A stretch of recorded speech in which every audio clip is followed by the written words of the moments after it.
Las parábolas del camino son para nosotros una oportunidad de dinamizar nuestra pertenencia a Cristo, nuestro caminar como Cristo nos enseña, caminar en Cristo camino.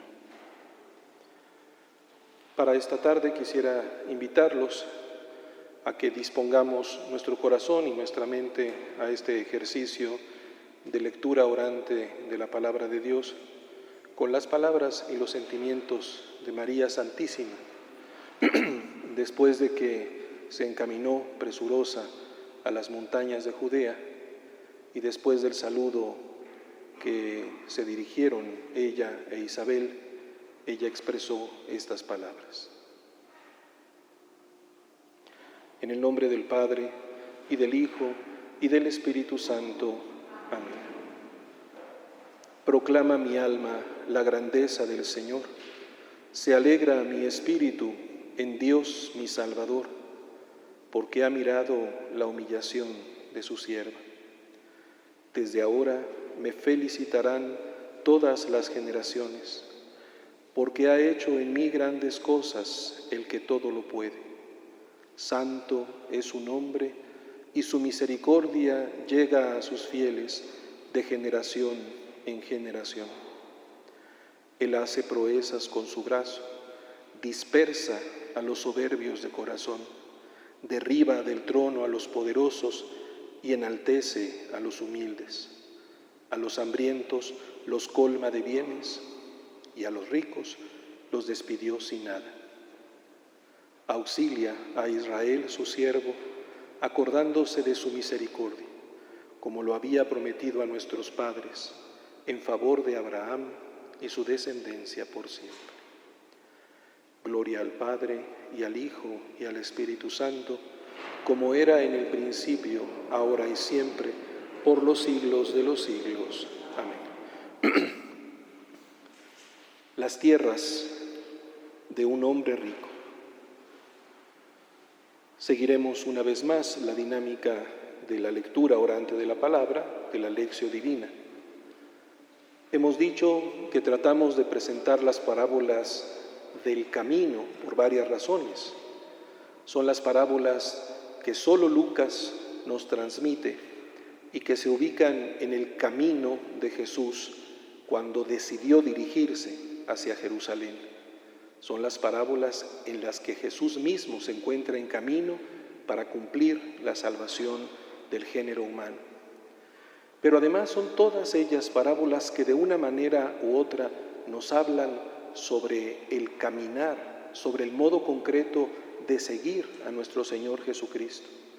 Y por si esto fuera poco, nos presentan además a Cristo en persona como camino, como una especie de parábola de su propio misterio. Tienen en sus manos el texto de esta parábola que vamos a leer por primera vez. Las tierras de un hombre rico produjeron una gran cosecha y empezó a echar cálculos diciéndose: ¿qué haré? No tengo dónde almacenar la cosecha. Y se dijo: haré lo siguiente, derribaré los graneros y construiré otros más grandes, y almacenaré allí todo el trigo y mis bienes. Y entonces me diré a mí mismo: alma mía, tienes bienes almacenados para muchos años. Descansa, come, bebe, banquetea alegremente. Pero Dios le dijo: necio, esta noche te van a reclamar el alma. ¿Y de quién será lo que has preparado? Así es el que atesora para sí y no es rico ante Dios. Los invito a familiarizarse con el texto, a hacer de nuevo una lectura del mismo pero a ritmo personal, dejando que la palabra nos impacte, captemos aquellas expresiones, aquellas palabras, aquellos giros narrativos que más nos llamen la atención, que más nos toquen o tal vez incluso que más nos inquieten. Hagamos personalmente una lectura del texto.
Estas palabras fueron escritas para mí, fueron pronunciadas para mí. Son palabras de nuestro Señor Jesucristo, pensadas con ingenio, con sabiduría y dirigidas a mí para mi salvación, para no vivir confundido, para no vivir perdido en el camino. Es un mensaje de salvación que me tiene a mí y a mis hermanos como destinatario. Lo releo ahora yo, pensando de nuevo en que no hay desperdicio en estas expresiones, que cada una de las palabras tiene un peso de salvación, tiene un valor. Cada elemento de la narración es un tesoro precioso. Las tierras de un hombre rico produjeron una gran cosecha y empezó a echar cálculos diciéndose: ¿qué haré? No tengo dónde almacenar la cosecha. Y se dijo: haré lo siguiente, derribaré los graneros y construiré otros más grandes y almacenaré allí todo el trigo y mis bienes. Y entonces me diré a mí mismo: alma mía, tienes bienes almacenados para muchos años. Descansa, come, bebe, banquetea alegremente. Pero Dios le dijo: necio, esta noche te van a reclamar el alma. ¿Y de quién será lo que has preparado? Así es el que atesora para sí y no es rico ante Dios. Conocemos el texto. Ahora mismo nos ha impactado. Seguiremos los 5 pasos de la Lectio Divina, deteniéndonos ante todo en el primero, en el alimentarnos de la palabra misma, dejar que la palabra sea el centro de nuestro ejercicio. Y después, en un segundo momento, haremos la meditación, la oración, la contemplación y la orientación para la acción. Para entender adecuadamente el texto, vale la pena recordar el marco en el que esta parábola se pronuncia. Se nos dice que alguien de la multitud, alguien surgió y estando muchos reunidos le pide al Señor Jesús con estos términos: Maestro, reconociéndolo por lo tanto como alguien con autoridad y con sabiduría. Maestro, dile a mi hermano que comparta conmigo la herencia. Es un contexto muy preciso. Sabemos lo difícil que a veces incluso entre familias buenas puede ser la distribución de las herencias. Y en la práctica era acostumbrado que los sabios de Israel, los fariseos o los rabinos, pudieran intervenir en estas situaciones. Se permitía que alguien externo al problema interviniera para hacer ver a los interesados qué podría ser lo más justo. Y Jesús es llamado maestro, se reconoce su sabiduría y le pide a este hombre, a Jesús como maestro, que le diga a su hermano, que se nota se había quedado con la herencia, que la comparta con él. La respuesta de Jesús, sin embargo, es un tomar distancia. Él no entra a cumplir esta expectativa que se tenía sobre él y dice literalmente: ¿quién me puso a mí como juez en estas cuestiones? Él rechaza intervenir en el problema de esta familia. Pero, aquí viene lo más importante, además advierte, y le advierte a todos, especialmente a los discípulos: cuídense de todo tipo de codicia. Cuídense de todo tipo de codicia. Pleonexías se dice en griego. Ambición, avaricia, codicia. Cuídense de esto. Pues aunque alguien tenga abundancia, la vida no depende de lo que posee. No podemos estar atrapados en el tener. Esta es la enseñanza fundamental. Pero justamente después de esta enseñanza básica y general, cuídense de la codicia, Jesús pronuncia la parábola. Al igual que la parábola que consideramos la semana pasada y las que seguiremos viendo, la primera palabra que aparece en el texto griego es la palabra hombre. De un hombre rico era la tierra, de un hombre rico. Nos lo han suavizado para que en español se escuche bien: las tierras de un hombre rico.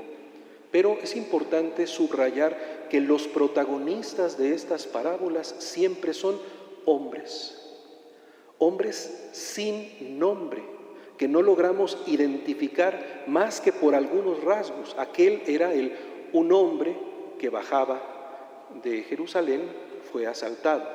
No supimos quién era ese tal hombre, por lo tanto cualquiera podía identificarse con él. Y aquello respondía a la pregunta: ¿quién es mi prójimo? Cualquiera. Aquí el hombre es una vez más cualquiera, pero es de un hombre rico. Una vez más, pues, la parábola empieza con la mención de un hombre cuya identidad no se precisa. Y por lo tanto, todos caben o todos cabemos, todos podemos identificarnos con este personaje. Pero la peculiaridad, el único rasgo que sí identificamos de él es la riqueza. Es un hombre rico, plusios, rico, rico.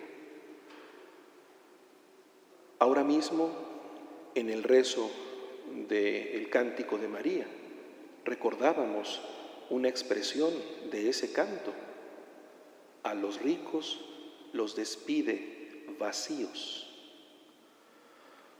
Otro personaje que veremos en las siguientes semanas, también sin nombre, nos va a aparecer en otra parábola.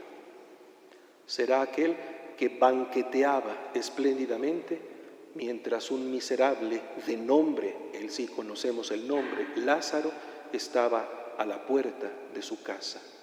También ese era un hombre rico.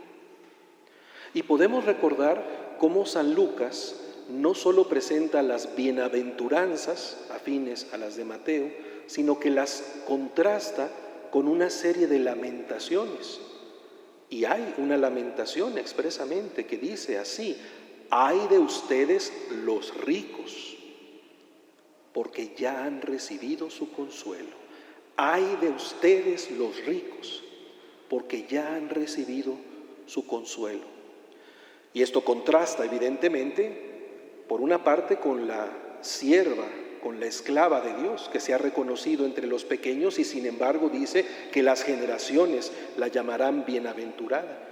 Y la primera de las bienaventuranzas dice precisamente: bienaventurados los pobres, porque de ustedes es el reino de Dios. Lucas, de hecho, no matiza espiritualmente el tema de la pobreza. No dice bienaventurados los pobres de espíritu. Claro, esto tiene sentido y sigue valiendo. Pero aquí se está pensando en la pobreza real y concreta, no en un ideal de pobreza, sino en las circunstancias de despojo, de necesidad, de aflicción del ser humano. Bienaventurados los pobres, porque de ustedes es el reino de Dios.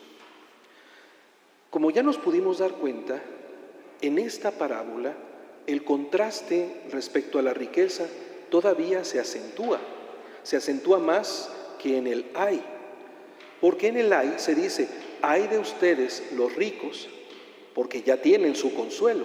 El consuelo lo tienen ahora en el disfrutar de la riqueza.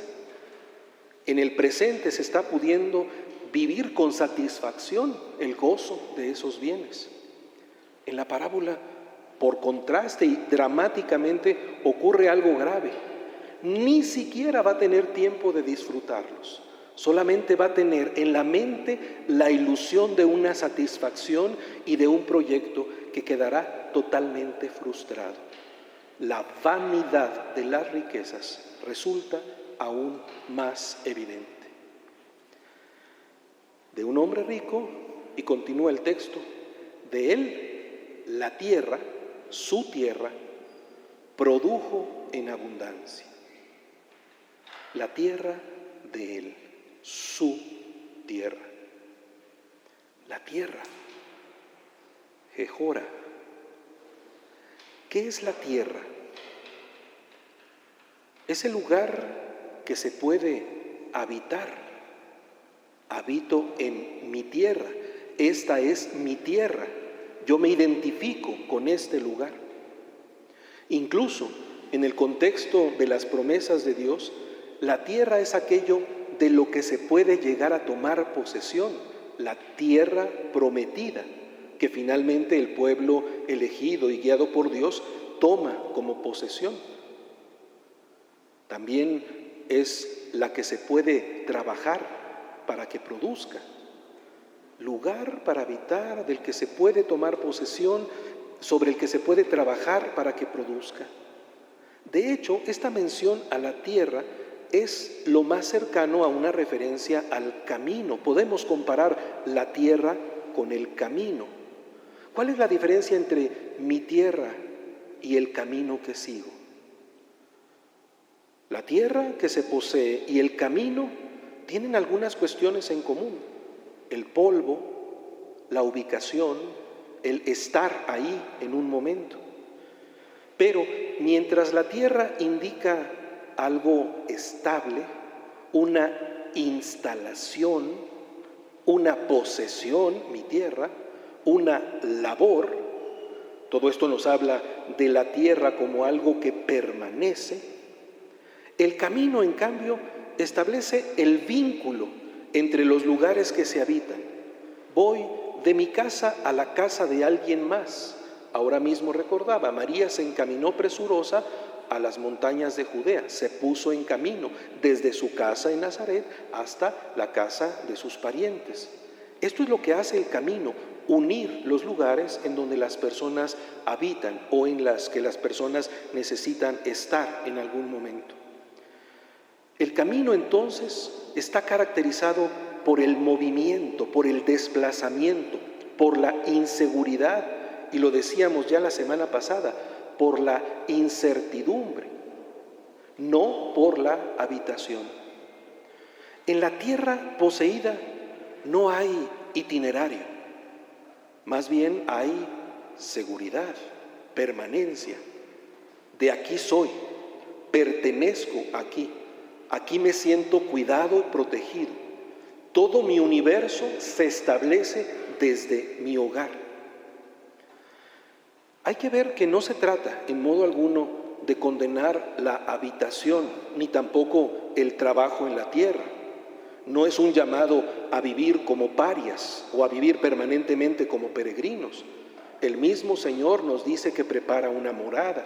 El mismo Señor ha querido vivir en un lugar e identificarse con una casa y visita casas. Mucho menos podemos decir que el trabajar la tierra sea algo malo y que estemos invitados simplemente a rescatar lo silvestre. No. El Señor encomienda el trabajo, el cultivo de la tierra. Pero más allá del habitar y del trabajo, sí podemos decir que la parábola nos va indicando un peligro que ya vamos captando a propósito de la tierra. El peligro de instalarse, de establecerse, de acomodarse. En última instancia, nunca estamos en el lugar definitivo mientras nos encontremos en el camino de la historia. Pretender abrazar como definitiva la tierra es precisamente uno de los puntos dramáticos de esta narración. Ahora bien, esa tierra produjo en abundancia, euforecen, suena a euforia, algo grande, abundante, ruidoso, evidente, produjo en abundancia. El verbo indica algo puntual. No es que siempre produjera en abundancia, no, se habla de un momento afortunado. Produjo en un momento determinado en abundancia. No es lo que siempre había ocurrido, ni necesariamente lo que siempre ocurriría. Es lo que ocurrió en un momento determinado, una circunstancia afortunada. Este momento de una producción abundante ha de ser considerado algo negativo. ¿Es malo que de repente haya en abundancia? De ninguna manera. La misma Escritura nos dice permanentemente que si la tierra da fruto, es como una bendición de Dios.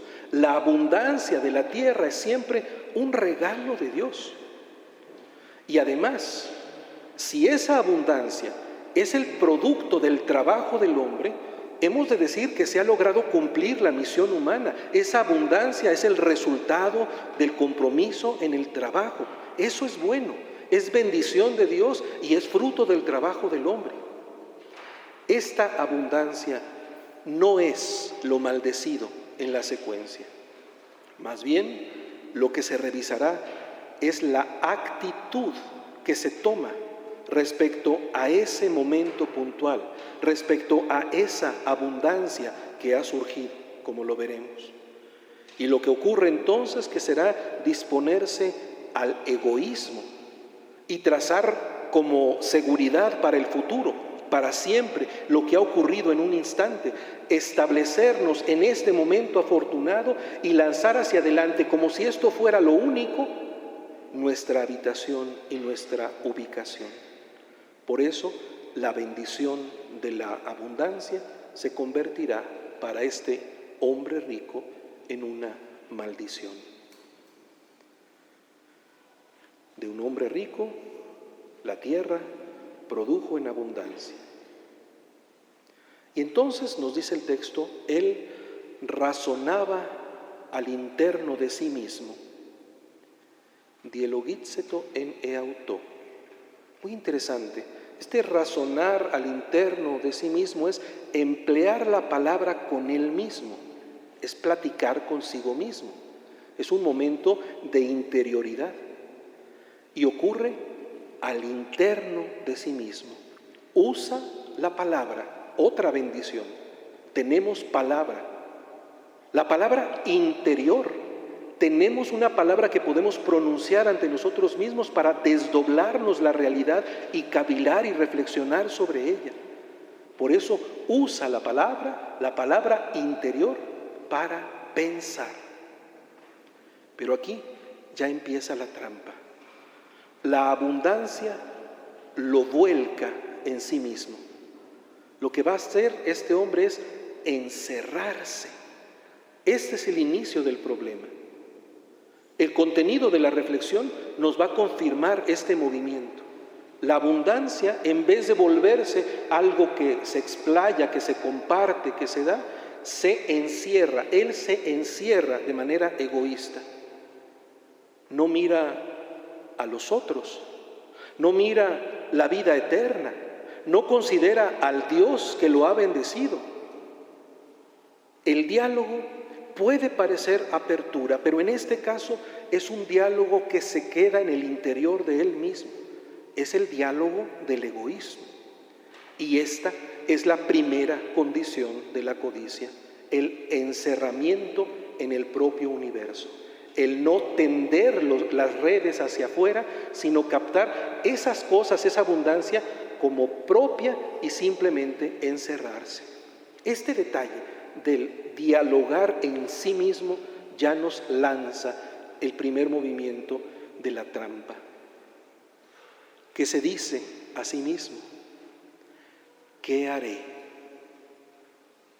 No puedo evitar pensar en lo que veíamos la semana pasada. ¿Qué debo de hacer para alcanzar la vida eterna? Y todo terminó en: haz esto, ve y haz esto. Aquí la pregunta vuelve al hacer. ¿Qué hay que hacer?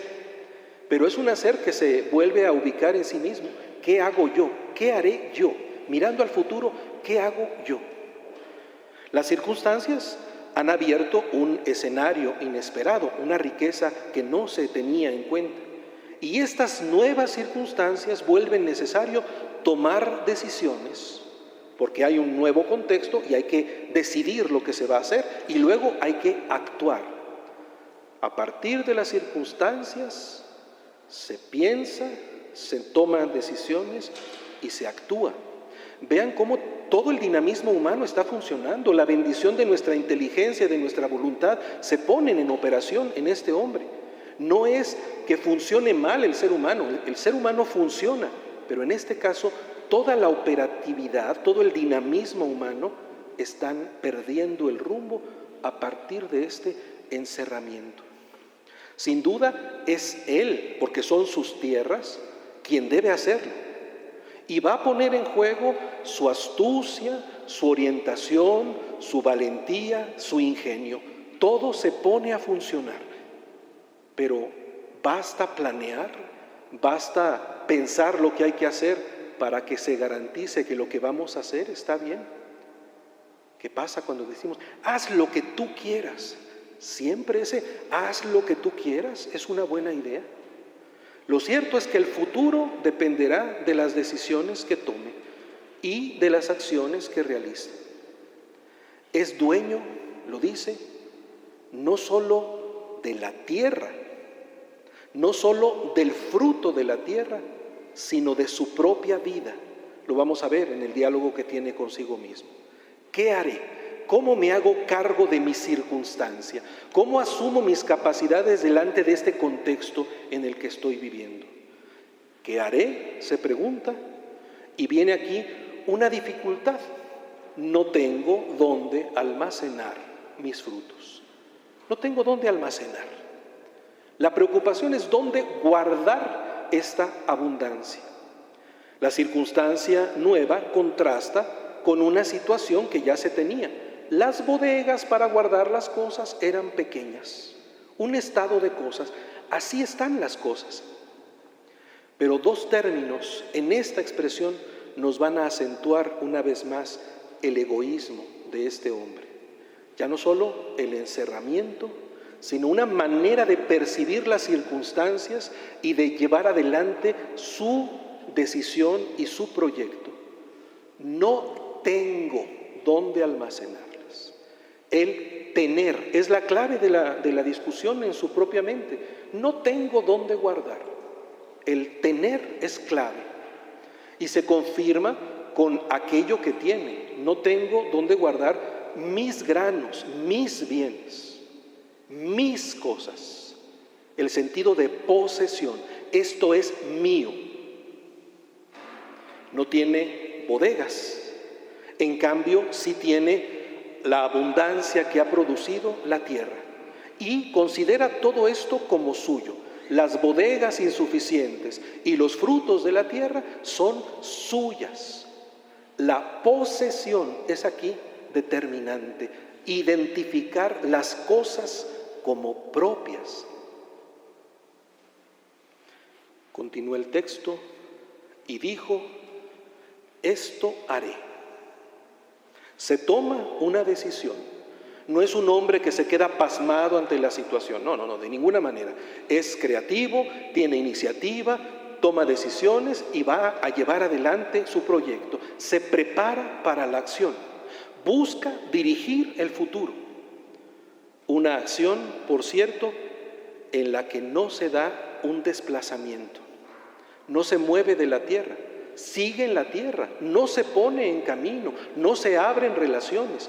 Todo se realiza en el encerramiento de ese egoísmo que considera las cosas suyas. La instalación y la seguridad se confirman en el supremo nivel del encerramiento y del egoísmo. ¿Qué es lo que decide? Lo dice así: derribaré mis bodegas y construiré más grandes y almacenaré ahí todo mi grano y mis bienes. La relación con las cosas se confirma como posesión. La instalación como un almacenar lo mío, guardar lo mío, quedarme con lo mío, proteger lo mío para que no se vaya a echar a perder. El tamaño de las bodegas en coincidencia con el tamaño de la instalación en la seguridad. Por cierto, aquí llama la atención, y lo profundizaremos más adelante, se habla de mi grano, mi trigo, dice el texto que tienen ustedes ahí. Mi trigo y mis bienes. Las cosas buenas que tengo son llamadas precisamente cosas buenas. De ninguna manera se está condenando la riqueza en sí misma. El problema está en el modo como se posiciona en la posesión este hombre. Pero no se queda ahí. Todavía hay un salto en el que el egoísmo y la afirmación de sí mismo y la instalación en la propia seguridad alcanza su dramatismo último. La afirmación de sí no se queda en los bienes. Dice él, y le diré a mi alma, alma, tienes muchos bienes, Ágata, tienes muchos bienes almacenados para muchos años. La instalación definitiva a la que ha dado lugar la abundancia de bienes, de cosas buenas, se define en el diálogo interior, en el decirle a su alma, alma mía, tienes muchos bienes. El diálogo interior, el encerramiento que ya empezaba desde el inicio, se ha acoplado a esta riqueza y la misma alma es llamada alma mía. La propia vida, en última instancia, es entender que lo que más tengo que cuidar es mi alma, mi vida. Psige dice, mi alma, mi vida. A ti, con quien yo dialogo interiormente, a ti, a mí mismo, me tengo que cuidar. Y el diálogo es un diálogo perfectamente egoísta. Me encierro en la riqueza porque yo mismo me hago cargo de mí y haciéndome perfectamente cargo de mí me olvido de todo lo demás y yo ya puedo estar seguro. La instalación, no en los propios bienes, sino en la propia persona. Y prosigue el diálogo con el alma. Descansa, come, bebe. Nos tradujeron ahí banquetea. La palabra es más exacta, disfruta, sé feliz, pásatela bien. Tú disfruta, sé feliz. Descansa, come, bebe, disfruta, sé feliz. Si la bendición provenía del trabajo y del don de Dios, ahora ya no hace falta trabajar. Descansa. No es el ocio sano del descanso, No es el sábado o el domingo, el día del Señor, para darle gloria, lo que corresponde efectivamente al deber también de guardar los días santos para dedicarlos al Señor. Aquí el descanso es renuncia al trabajo, ya, suelta. Vuélvete un irresponsable. Tuviste la fortuna en un momento de obtener riqueza, ya deja de trabajar, ya no te hagas cargo. Este descansa no es el descanso sano, el descanso bendecido, el descanso que da gloria a Dios. Es la ociosidad perversa del que se aprovecha de la circunstancia para ya no ser responsable. Luego dice, come y bebe. Por supuesto, comer y beber no son cosas malas, pero aquí se ve el beneficio que se obtiene de esos bienes para las propias necesidades, para el comer y beber. Tú ya tienes resueltos tus problemas, ya no te preocupes más. Disfruta lo que tienes, vívelo desde ti, para ti, y olvídate de lo demás. Y se cierra con una palabra que prácticamente da cuenta de todo. Disfruta, sé feliz, pásatela bien. Eufraimú. Ahí se cierra la decisión del hombre. Sabemos por la narración que no llega a ejecutarlo. Hemos visto todo el dinamismo antropológico, todo el propio ser que es inteligencia, que es ubicación en el lugar y en el tiempo, que es un diálogo interior, que es tomar decisiones, que es poder imaginar lo que hay que hacer. Podemos ver todo el funcionamiento del ser humano en esta presentación del hombre. El haz aquí se queda pendiente. Y entonces dijo a él Dios. Dejamos de escuchar todo el discurso y toda la oportunidad que tiene este hombre y nos concentramos en la palabra de Dios que se pronuncia como juicio. Porque Jesús, en efecto, rechazó ser juez o árbitro en una cuestión de bienes entre hermanos. Pero acá nos aparece un orden superior de discernimiento sobre los bienes y sobre las actitudes interiores respecto a los bienes y sobre la instalación egoísta de la propia seguridad en ellos. Y sobre esto sí hay una palabra que Dios va a pronunciar, que es lo que Jesús ya dijo como una advertencia de sabiduría.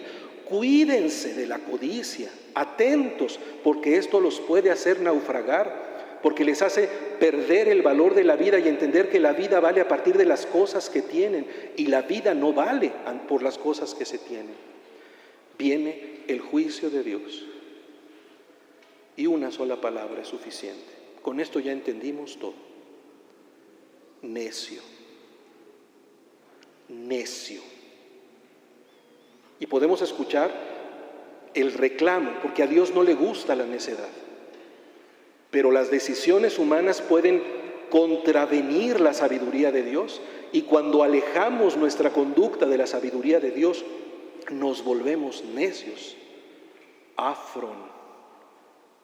La sensatez, frónesis, no está aquí. Afrón, no sensatez, no prudencia, necedad, torpeza. Tenemos incluso palabras groseras para referirnos a esto. Falta de inteligencia para decidir. Necio. Hace pensar, de hecho, en la torpeza de mente señalada en el Antiguo Testamento para quien niega la existencia de Dios. Dice el necio, para sí no hay Dios. Dice el necio para sí, no hay Dios. Dios no se fija, Dios no le importa, Dios no interviene. El necio es ante todo el que descarta a Dios, el que quiere establecerse al margen de Dios, que quiere prescindir de las responsabilidades de la sabia ley de Dios. Necio. Es un término que no deseamos escuchar dirigido a nosotros. No queremos que la palabra de Dios nos llame necio, porque la necedad vuelve vacuas las intenciones, demuestra insustanciales las decisiones, pone en evidencia la torpeza y la falta de sentido y de criterio. No queremos ser llamados necios. Y a este hombre necio, Dios le dice también algo puntual, una circunstancia, un momento que va a cambiar toda la circunstancia general que él veía como fabulosa, como favorable. Esta noche se reclamará tu alma.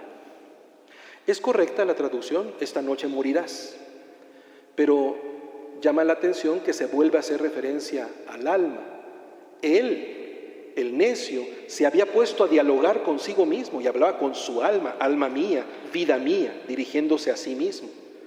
Ahora esta alma se le reclama, se llama al alma. Sí, esto significa se le quita la vida, pero en última instancia es mostrarle que él no era dueño de su vida, no era dueño de su alma, que la vida que tenía era un regalo. Y aquí viene, se le reclamará el alma esta noche. Reaparece el momento puntual, esta noche, así como ocurrió que de repente, en un momento determinado, hubo una cosecha abundante. Pero además, este momento puntual es ahora en la noche. La mención nocturna que señala una oscuridad, lo opuesto al sol de la salvación. La salvación es de día y de día se camina.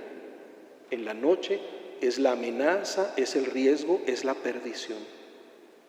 La mención de la muerte descrita en referencia al alma, la misma con la que el necio se había puesto a hablar, nos muestra que él no ha captado que su vida no es suya, que él no se pertenece a sí mismo.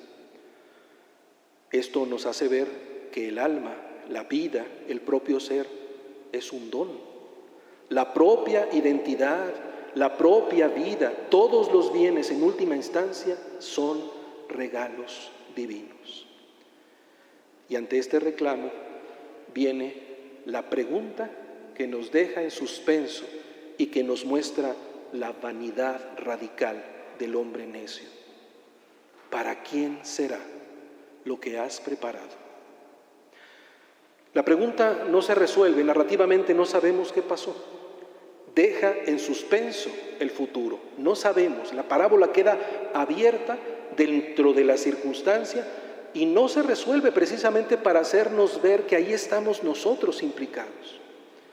Porque para el necio ya no hay futuro, se acabó la vida. No habrá descanso, no habrá comida ni bebida, no habrá un pasársela bien. Se derrumba la ilusión. Lo obtenido queda más allá de lo que a él le interesaba. Pero la pregunta misma insinúa una ausencia. ¿Qué faltó en el discernimiento del hombre necio? ¿Qué es lo que no se dijo? ¿Qué es lo que se esperaría del hombre prudente y sabio y que aquí quedó en silencio? Ante todo y en primer lugar, el hermano, el otro, que había quedado descartado en la pregunta del necio. Nunca dijo, ¿qué puedo hacer con mi riqueza por los demás? No, él siempre dijo, ¿qué puedo hacer yo para mí, para estar bien yo? Ese ¿quién podrá disfrutar? Deja abierto al hipotético sujeto que obtendrá la ventaja de esos frutos. Dispersa a los soberbios de corazón, a los ricos los despide vacíos y a los hambrientos los colma de bienes. ¿Quién va a obtener la fortuna? ¿Quién sabe? Pero hay una cosa, no se trata de una herencia. ¿Quién se lo va a quedar? Porque ni pensó en a quién podría dejarse, simplemente se perdió. No se ha pensado con quién compartirlo, a quién hacerle el bien.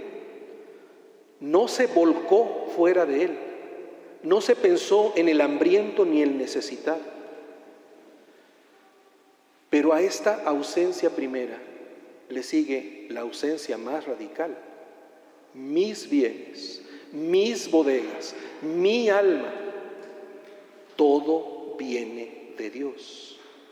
El más grande ausente no es el prójimo, con el prójimo es también Dios, a quien no se está reconociendo como fuente de la riqueza, como fuente de la bendición, como el origen primerísimo y radical de toda esa abundancia que se produjo. No se agradece a Dios el haber recibido la abundancia. Por eso, de la sentencia del juicio que queda como pregunta, se sigue la sentencia de la sabiduría, que nos amarra la enseñanza.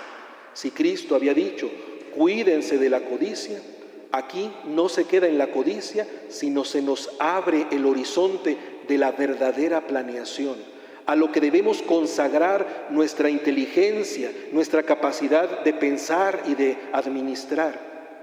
Así, el que atesora para sí mismo y no es rico hacia Dios. Así le pasa al que hace su tesoro para sí y no más bien piensa en ser rico delante de Dios, ante Dios. El tesoro tiene su valor. No se está diciendo que todo tesoro es malo, de ninguna manera. El fracaso está en el para sí mismo. Atesoró para sí. El que empezó a pensar dentro de sí y pensó en sus bienes y pensó en sus bodegas y pensó en su alma, el que se encerró egoístamente, en ese encerramiento encuentra su fracaso. Atesoró para sí y esto en realidad terminó por hacerlo perder todo. Es desde aquí, desde donde se despliega el horizonte teologal. Hay que ser ricos ante Dios. El encerramiento supino contrasta con la suprema apertura, ser rico ante Dios. Solo ahí se vence la necedad, solo ahí se establece el verdadero valor.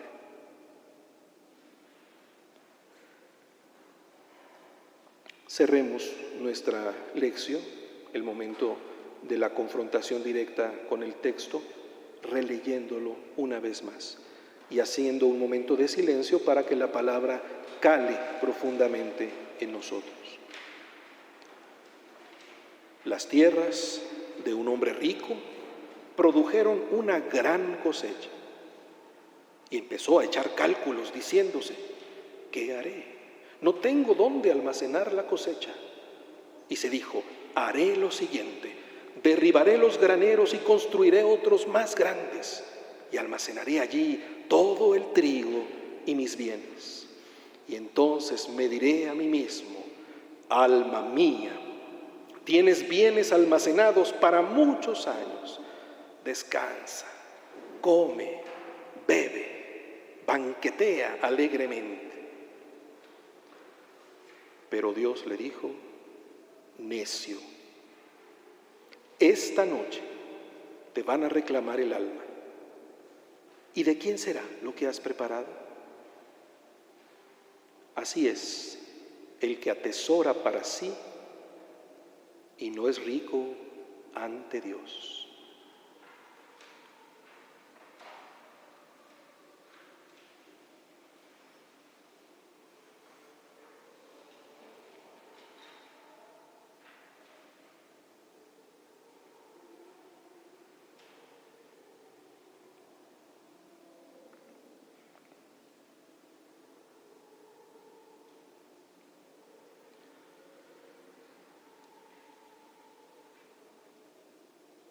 Para el segundo bloque de nuestra meditación, para la meditación, la oración, la contemplación y la acción, hagamos lo mismo que en realidad hizo el hombre necio.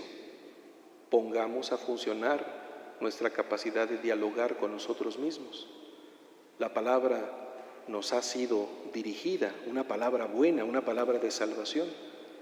Ahora pensemos lo que esta palabra sugiere para nuestra vida, pero evidentemente no echemos nuestros cálculos egoístamente. Más bien dejemos que nuestra capacidad de reflexión ilumine nuestra vida para no caer en la trampa de la codicia y de la necedad. Lo haremos, igual que la semana pasada, en 3 pequeños pasos, lo que se refiere a la meditación. Primero viéndonos a nosotros como el hombre interpelado, después pensando qué es lo que Jesús nos invita a hacer como sabiduría para el camino, y finalmente identificando a Jesús mismo como el camino que encarna el sentido de la parábola. Sobre nosotros mismos, pensemos cómo el texto nos señala peligros verdaderos, peligros personales, peligros en el diálogo interior con nuestra alma, en la relación con la tierra y con los bienes, en la ausencia de otras relaciones con el prójimo, con Dios, en el proyectar nuestro futuro. En todos estos niveles existen peligros. ¿Cuáles son los peligros en los que yo me encuentro? Se habla de codicia, ambición, deseo de poseer, pero también se habla de encerramiento, de no estar abiertos, de conformarnos con una mirada obtusa que solo capta lo inmediato, lo propio, y que se convierte, por lo tanto, en egoísmo, ser el centro. Y a partir de esta codicia, este encerramiento y este egoísmo, lanzar los planes, hablar de mi tierra, cómo nos relacionamos con las bendiciones que recibimos. A veces no tendremos la fortuna de recibir en abundancia, pero otras veces sí tenemos esa fortuna. ¿Cuáles son nuestras tierras y las bendiciones que nosotros tenemos? ¿Cuál es mi relación con mi lugar, con mi casa, con mi cuarto, con mis cosas, con mis bienes? ¿Cuáles son mis bodegas, que a veces parecen quedar grandes y a veces parecen quedar chicas? La actitud peligrosa no solo ocurre cuando tenemos grandes bienes. En realidad, el contraste que se presenta en este hombre nos ayuda también a captar algo profundo que puede ocurrir en nosotros mismos, incluso ante pequeños apegos. Me puedo apegar a una cosa que en realidad es insignificante, pero para mí es tan valiosa que me aferro a ella. ¿Cuáles son mis instalaciones? Aquello que me hace sentir seguro. ¿De qué manera me acomodo? ¿Qué viene a mi mente cuando aparece la fuerza de este posesivo? Mis cosas, mis bienes, mis bodegas, mi vida, mi yo, mi alma. En mí nadie manda. Con mi cuerpo hago yo lo que yo quiero. Y todo esto lo presentamos como valores en nuestro tiempo. Y aquí viene entonces la pregunta: ¿hay acaso algo que no hayamos recibido? ¿Algo que no sea bendición y regalo de Dios? Todo, absolutamente todo, es una bendición gratuita que debe despertar en nosotros gratitud y generosidad. Nada, ni mi persona, ni mis capacidades, ni los frutos de mi trabajo, ni el lugar en el que habito, ni las cosas que tengo, nada deja de ser regalo de Dios. Ni siquiera yo me pertenezco a mí mismo. Aún yo, en mi libertad, soy un regalo de Dios.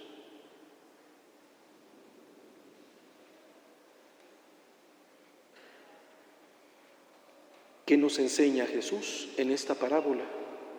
¿Por qué no se queda solo en advertirnos contra la codicia? Nos lanza un horizonte hermoso de plenitud. No nos dice simplemente los bienes no valen nada y ya ni modo. No. Es verdad, nos alerta contra el peligro del aferramiento a los bienes y nos dice que hay que hacernos ricos. No nos dice que no tengamos una orientación del corazón, que no tengamos un proyecto, que no tengamos un hacia dónde. Al contrario, nos marca la tensión suprema. Hay que hacernos ricos ante Dios. Como Jesús niño respondió a María cuando María y José lo buscaban: ¿qué no saben que tengo que ocuparme en las cosas de mi Padre? ¿A qué se dedica Jesús? A las cosas de Dios. Y luego viene, de hecho, la permanente enseñanza de Jesús a los ricos. Podríamos pensar en ese rico que fue Zaqueo, que Jesús encontrará al terminar su recorrido en el camino. ¿Cuál será el fruto del encuentro con Cristo? ¿De qué manera se hará rico ante Dios? ¿Cómo vivirá el hoy de la salvación? Vendiendo los propios bienes, dándole los bienes a los pobres. Esto asegura el tesoro en el cielo. Pero el culmen no es este, el desprenderse del bien y no esclavizarse en el bien, ni siquiera en el dar y ser generoso con los demás. El culmen de la indicación de Jesús es: y luego, ven y sígueme. La orientación en plenitud es ponernos en camino detrás de Cristo mientras se dirige a Jerusalén. Es el camino de la libertad, del deshacimiento, de la generosidad, de la entrega de la propia vida, tomando la propia cruz y siguiendo a Jesús, que se dirige a entregar su vida por la salvación de los hombres. Y esto nos lleva al tercer momento de la meditación. ¿Quién es Jesús? ¿Quién es Jesús? ¿Cómo se nos presenta Jesús? Él es ante todo el desposeído, el sin tierra, el migrante, el que no tiene dónde reclinar la cabeza, el que está en camino y en camino hacia Jerusalén, donde va a entregar la vida. ¿Quién es Cristo? De acuerdo con San Pablo, el que no se aferró a su condición divina, sino que se vació. No quería atrapar como suyo lo que sí era suyo, sino al contrario, se vació de lo que era suyo para entregarnos salvación, y por eso recibió el nombre sobre todo nombre. Precisamente Cristo es el que ha renunciado a instalarse. Su vaciamiento es la ruta que siguió para enriquecernos con su pobreza. Por cierto, la parábola hace referencia al fruto de la tierra como grano, trigo, dice la traducción. En su brillante genio, Cristo se identificó con el pan que se entrega, que se parte y se reparte. Cristo no se guarda a sí mismo en graneros. Para vivir, entrega su vida. Y no solo Cristo se entrega, el Padre del cielo no escatima a su Hijo amado. Lo opuesto a almacenar es dar con gratuidad. Y esto es lo que ocurre en la Eucaristía. La Eucaristía, el sacramento, es la síntesis de lo opuesto a la codicia. No es un gran almacén para muchísimos granos, es un poco de pan, distribuido sin embargo para que alcance para todos. Y ese poco pan que se multiplica para todos es la entrega salvífica de Cristo mismo, que no escatima su vida, sino que la da por nuestra salvación. Ahí tenemos el ejemplo exactamente contrario a la codicia. ¿De qué manera estas ideas respecto a nosotros, respecto al estilo de vida cristiano y respecto a Jesús mismo nos interpelan hoy a nosotros, a cada uno de nosotros?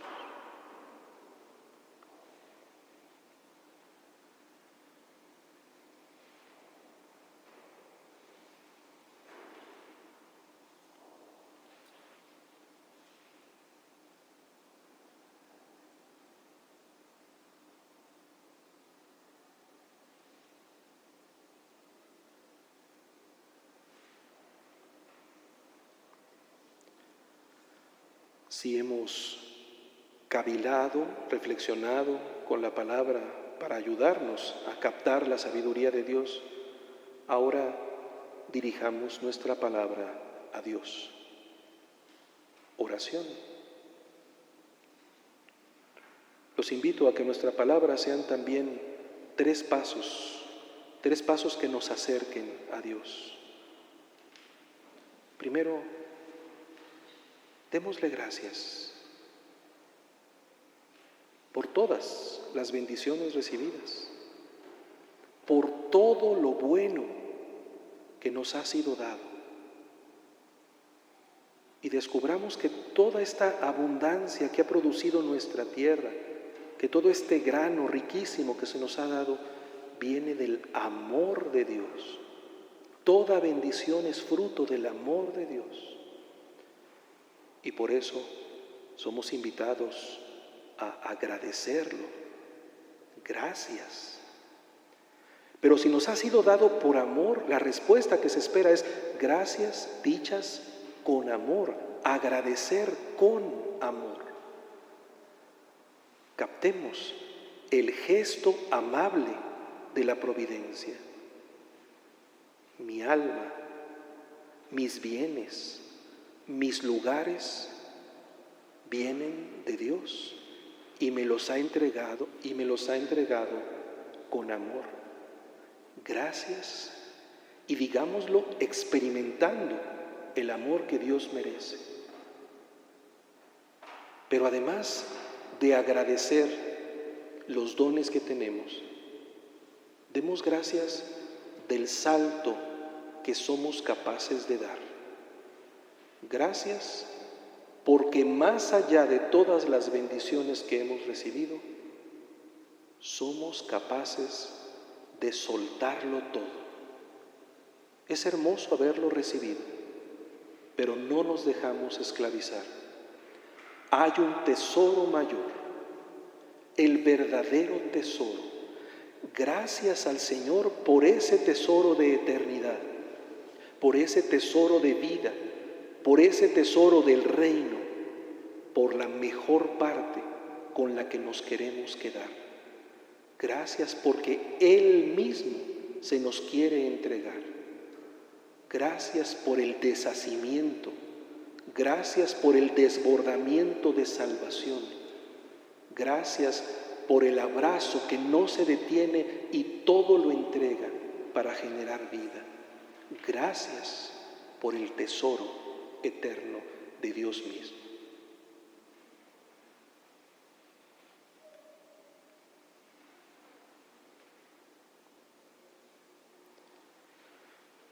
Esto nos lleva, sin embargo, también a que nuestra palabra sea una palabra que pida perdón. Pidamos perdón por las veces en que nos hemos encerrado, porque hemos sido egoístas, por las veces en que nos hemos dejado esclavizar por cualquier tipo de ambición,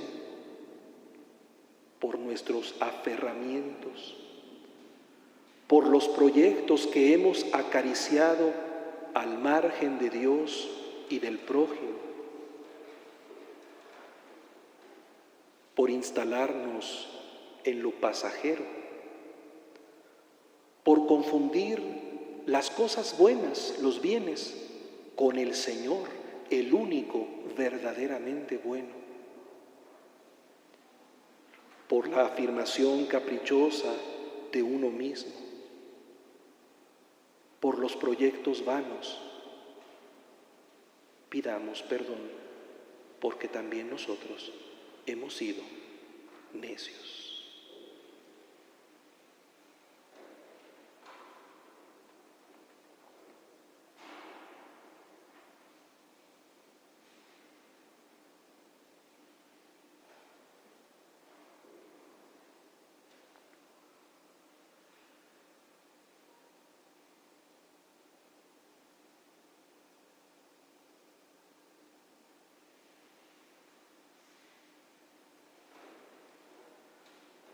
Terminemos nuestra oración abriéndonos.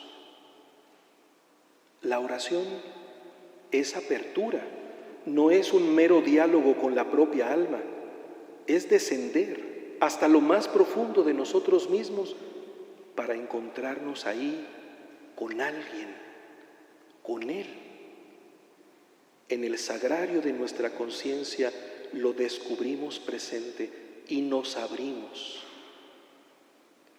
Imploremos a ese Señor que está en lo más profundo de nosotros, el Espíritu, que ese mismo Espíritu que conoce los abismos de Dios y entra en nuestra propia profundidad, nos abra a la comunión, que nos abra en este sentido a la posibilidad del amor perfecto, del amor pleno. Ese espíritu de comunión, ese espíritu de vida es el mejor de los bienes. Nos dice el mismo Evangelio de Lucas que nadie que suplique al Espíritu Santo dejará de recibirlo del Padre. El Padre nunca niega el mejor de los bienes a quien lo suplica. Pidamos el mayor de los bienes. Pidamos el don del Espíritu que nos permite estar en comunión con Dios y nos permite vivir en comunión con los hermanos y en servicio a los hermanos. Esta acción eficaz del Espíritu es lo que nos permite, desde lo más hondo de nosotros, no aferrarnos y vivir en la auténtica libertad de los hijos. Este Espíritu es el que nos permite vivir la condescendencia, la caridad, el cariño, el buen trato, que nos permite seguir el camino ligeros, llevados como Cristo lo hizo, y lo subraya el Evangelio de Lucas, en todo momento en su ministerio, movidos por el Espíritu Santo. Abrámonos y que nuestra palabra sea: dame, Señor, tu Espíritu.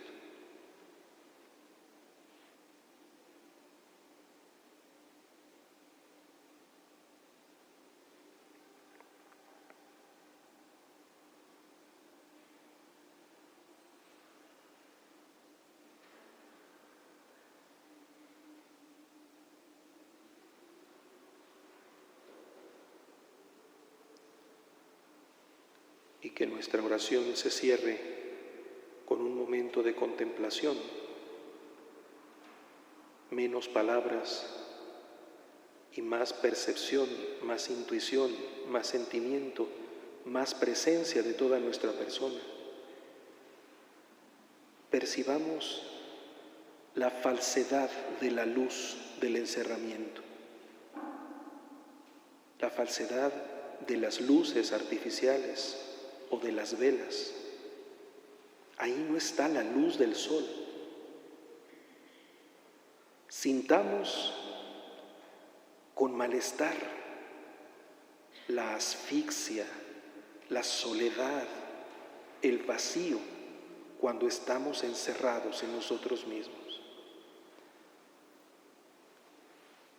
Percibamos con repugnancia la esclavitud de aferrarnos.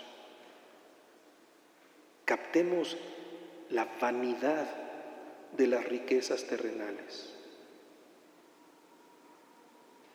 Que nos demos cuenta, más como apreciación interior, que eso no es de Dios, que eso no me da plenitud. Y por contraste, percibamos de pronto que se abre la ventana y entra el aire fresco del Espíritu. Descubramos la luz agradable del sol, la luz agradable que, lejos de embodegar los bienes, nos los muestra en su auténtico valor. No hay nada rancio cuando la luz ha entrado. Dejemos ver cómo la luz nos invita a compartir la abundancia que se nos ha entregado y sintamos el gozo de poder ser generosos, de compartir, de estar abiertos.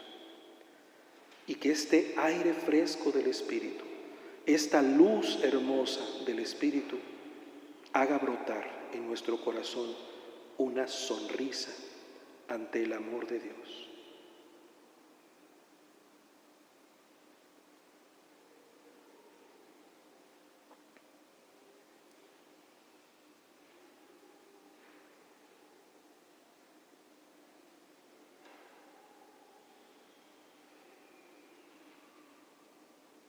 Acción.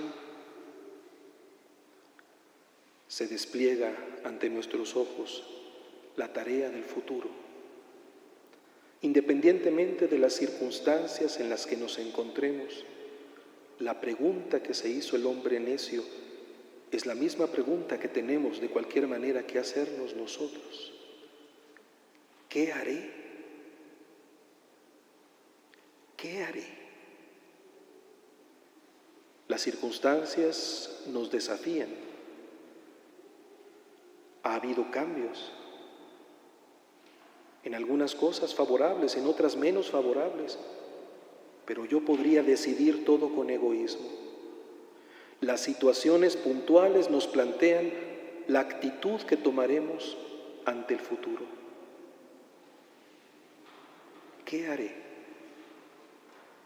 Y lo que haré, lo haré encerrado, instalado o bien abierto y en camino.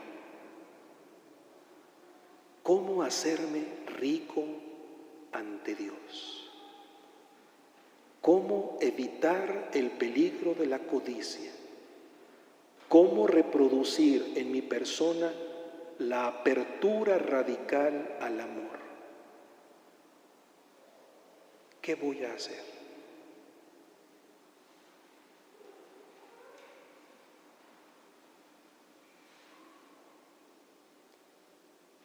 Gloria al Padre, y al Hijo, y al Espíritu Santo, como era en el principio, ahora y siempre, por los siglos de los siglos. Amén. En el nombre del Padre, y del Hijo, y del Espíritu Santo. Amén. Que tengan todos buen retorno a casa.